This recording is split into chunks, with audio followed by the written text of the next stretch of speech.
right product to offer, sabi ni Evelyn. I-apply agad ang mga alert, sabi ni Sir Churchill. Ayan, iTop, sabi ni Lovely.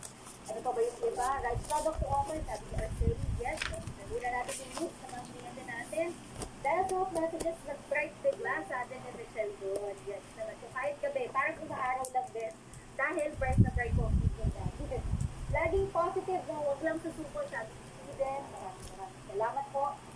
Ayan, ano pa ba? Empowered si Warden, how to handle rejection.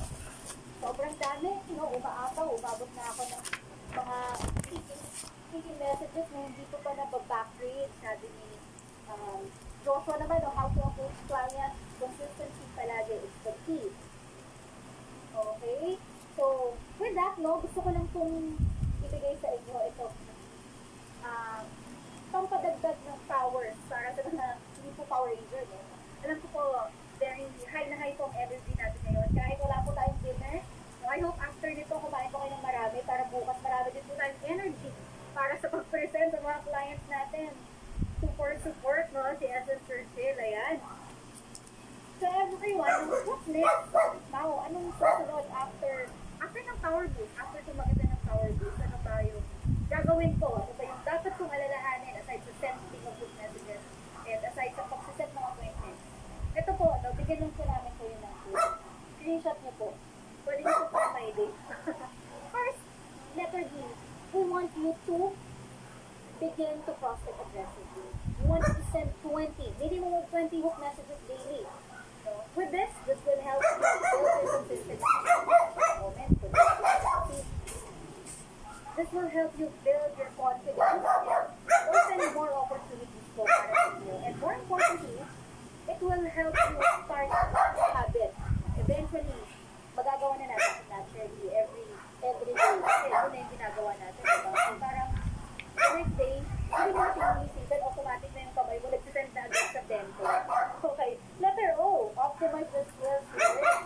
Iyak lang naman po natin, lahat po ng mga natutunan natin sa Power Boost.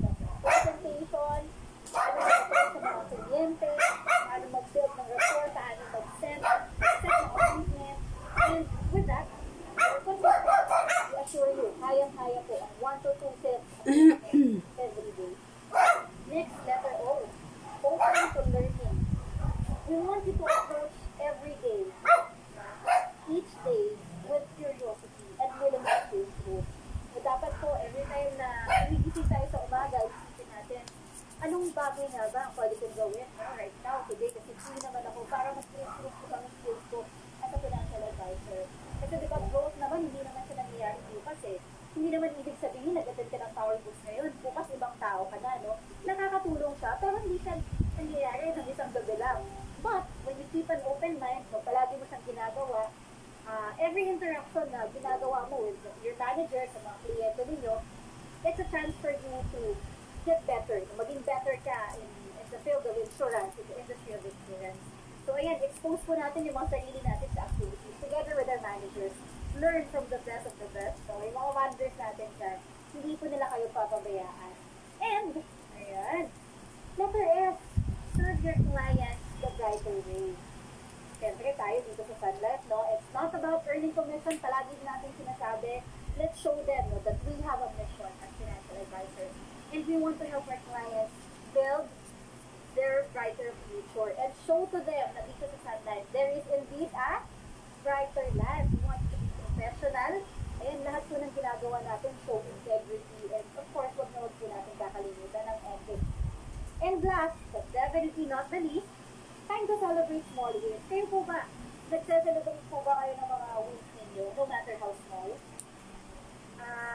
Kahit na nakapag-present kayo sa 5 kliyente ngayong araw, nagse-celebrate po ba kayo? Kasi bago yun para sa inyo, nakaklose kayo ng isang sale.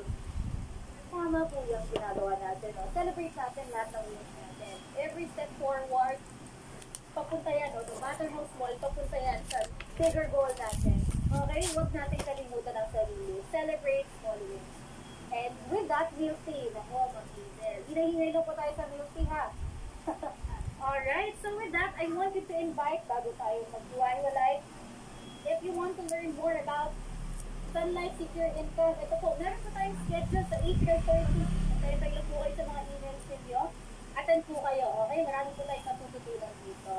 And as we wrap up our workshop for tonight, no, tamang-tama, paalas 9 na, 5 minutes to 9, we'd love to hear your thoughts. Kasi po, we believe na yung feedback po ninyo is incredibly valuable. Nakakatulong po siya sa atin to improve yung mga trainings namin, future trainings namin this week.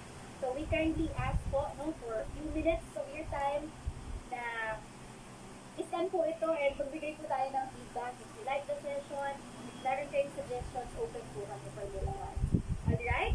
Kasi gusto namin, no, the next time we meet, lahat po kayo, sabi ko nga kanina, no,